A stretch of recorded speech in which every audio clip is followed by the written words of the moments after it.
Welcome to the new episode of Cafe Binary. This is Koro, and in today's menu, we have the Keystone.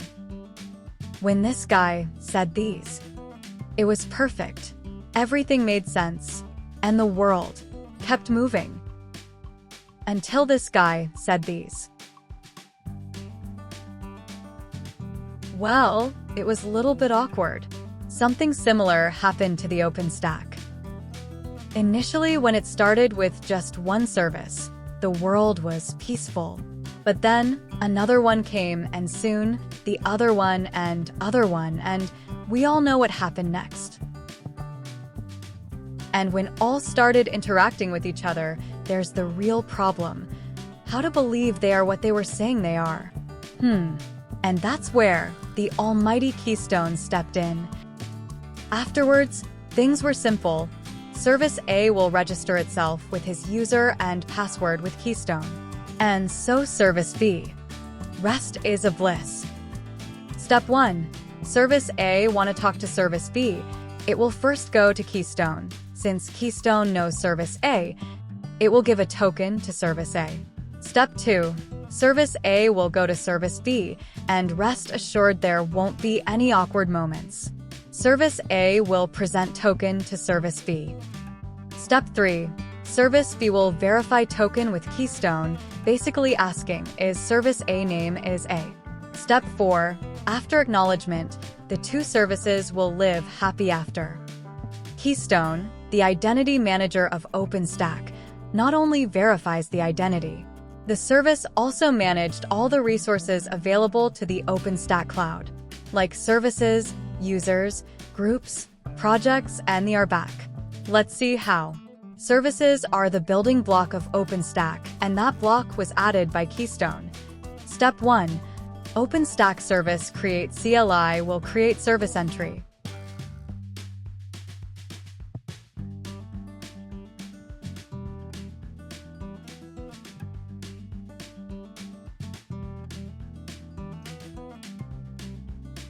Step 2.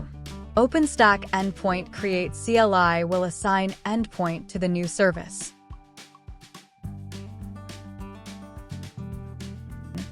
Now you are ready to host your new service in the endpoint.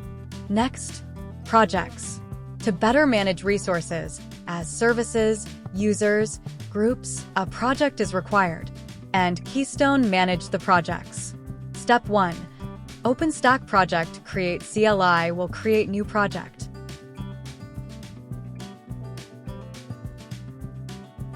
Now we have a project.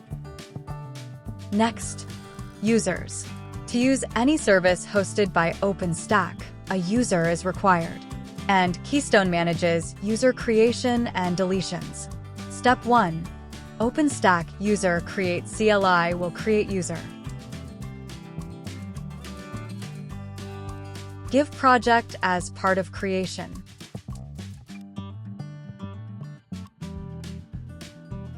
Now we have a user.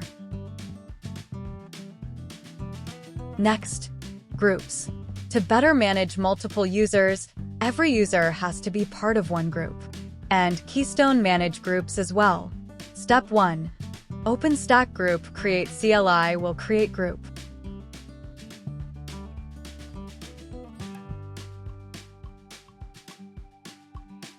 Step 2. OpenStack group add CLI will add user to the group.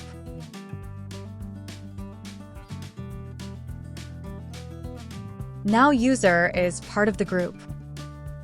At last, RBAC. Role-based access control is a mechanism to authorize and authenticate user. It's basically check, is user is valid? And if valid, can he access the resource? And if he can, how much?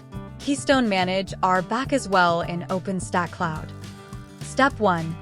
OpenStack role create will create a role. Step 2. OpenStack role add will add user and project to the role. Step 3. Login with user account. Step 4.